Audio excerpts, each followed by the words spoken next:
Hello दोस्तों, अंजना के channel में आप सभी का हार्दिक स्वागत है। तो आइए दोस्तों, आज मैं आप सबको एक बहुत अच्छी मोटिवेशनल स्टोरी सुनाना चाहती हूँ। दोस्तों, ये स्टोरी है, एक राजा था जिसके पुत्र का नाम दुष्पन्य था। वह बचपन से ही क्रूर एवं निर्दयी था। उस राजा का पुत्र, उसे लोगों को सताने में बड़ा आनंद आता था। जैसे जैसे दुष्पन्य बड़ा हुआ तो वह और अधिक अत्याचारी हो गया।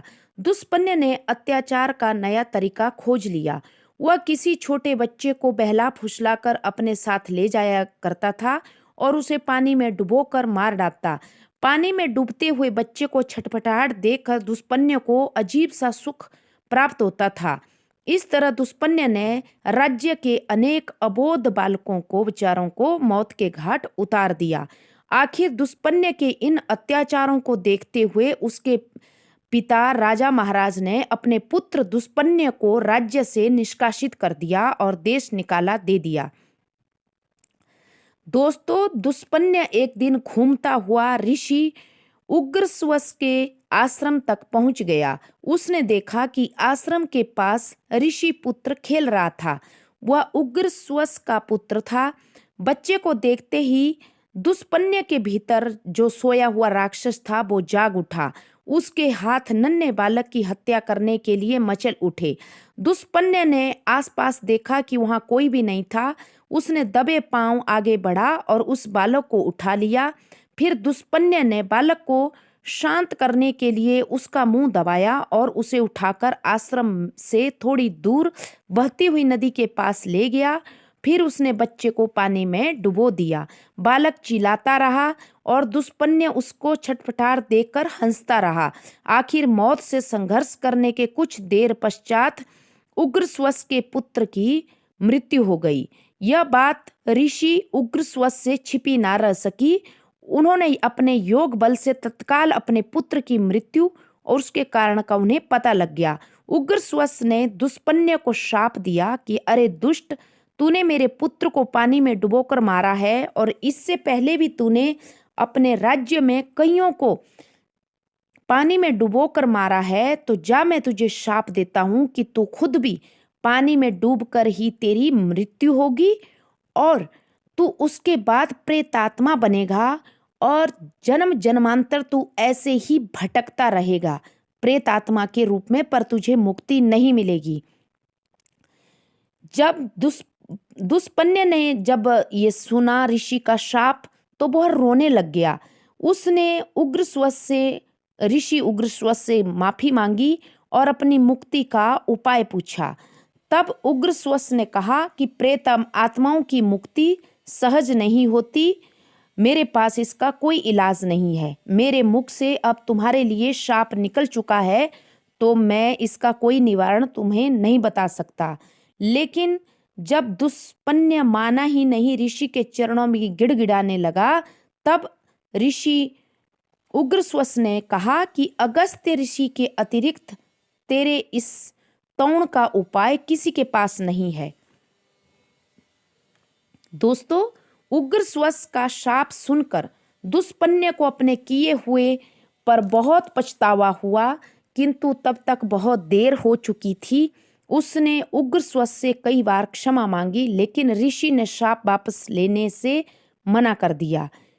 क्योंकि दोस्तों, हम जैसा कर्म करते हैं ना, वो देर सवेर हमारे सामने जरूर आता है।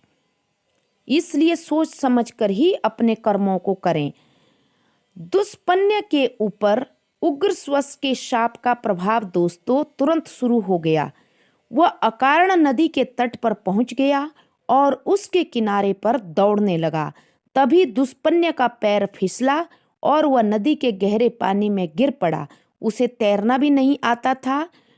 उसने बहुत हाथ पैर मारे, लेकिन यह तो शाप का ही प्रभाव था कि उसे कोई बचाने भी नहीं आया।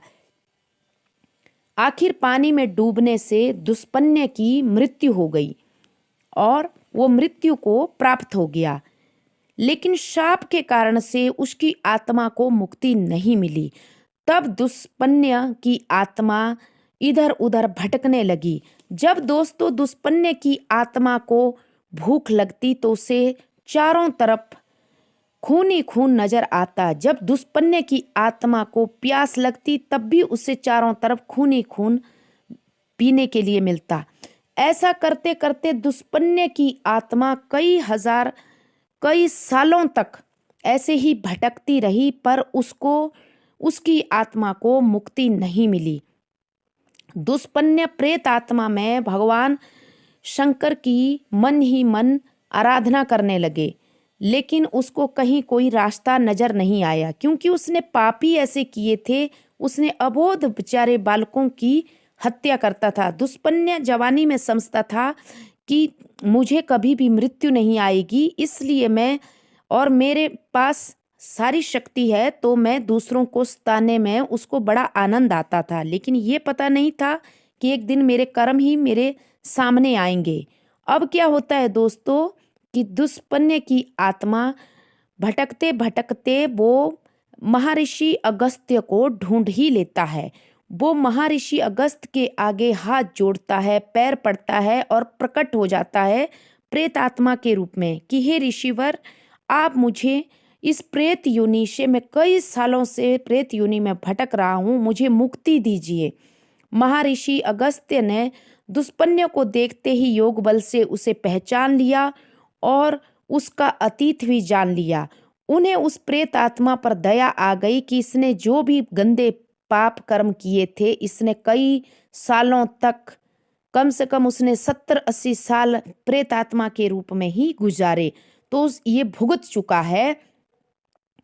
अब उन्होंने क्या किया कि अपने महर्षि अगस्त्य ने अपने शिष्य, जो उनके शिष्य सुतीक्ष्ण को बुलाया और उनसे कहा कि तुम जाकर के गंधमादन पर्वत पर जाओ और वहां से तुम्हें अग्नि तीर्थ नाम का एक पवित्र स्थान मिलेगा। पहले तुम स्वयं उस स्थान पर बने पावन सरोवर में स्नान करना और फिर उसका पवित्र जल लेकर मेरे पास वापस आ जाना। सुतीक्ष्ण ने दोस्तों अपने गुरु की आज्ञा का पालन किया और वह गंधमादन पर्वत पर स्थित अग्नि तीर्थ के पवित्र सरोवर पर जा पहुंचे। सुतीक्ष्ण ने उसमें स्नान किया और फिर एक पात्र में पावन जल लेकर महर्षि अगस्त के पास लौट आए। महर्षि अगस्त्य ने जल का पात्र भरकर रखा और उसके सामने हवन यज्ञ इत्यादि भटकती हुई आत्मा के लिए करने लगा। और भटकती हुई आत्मा पर जब महर्षि अगस्त्य ने 4-5 दिन का अनुष्ठान किया तो भटकती हुई आत्मा पर वो जल, अग्नि तीर्थ का जल छिड़क दिया। अगस्त के हाथ से पवित्र जल के छिंटे पड़ते ही दुष्पन्य को प्रेत योनि से मुक्ति मिल गई। इसके बाद दुष्पन्य ने महर्षि अगस्त्य को और सुतीक्ष्ण को बारंबार प्रणाम किया, उनके चरणों को बारंबार नमन किया और उसके बाद उनको प्रेत योनि से मुक्ति मिल गई और उसके बाद वे परलोक को सिद्धार गए। तो ये थी दोस्तों राजा के पुत्र जो बहुत ही निर्दयी था, दुष्पन्य की स्टोरी। आशा करती हूँ आप सबको पसंद आई होगी। इसीलिए हमारे बड़े बुजुर्ग और सभी कहते हैं कि हमें अपने कर्मों पे ध्यान देना चाहिए, क्योंकि यूनिवर्स हमारे सारे कर्म देखता है और बदले में यूनिवर्स हमारे को वही लौटाता है जो हम दूसरों के साथ करते हैं। तो thank you, please subscribe me my channel. Thank you.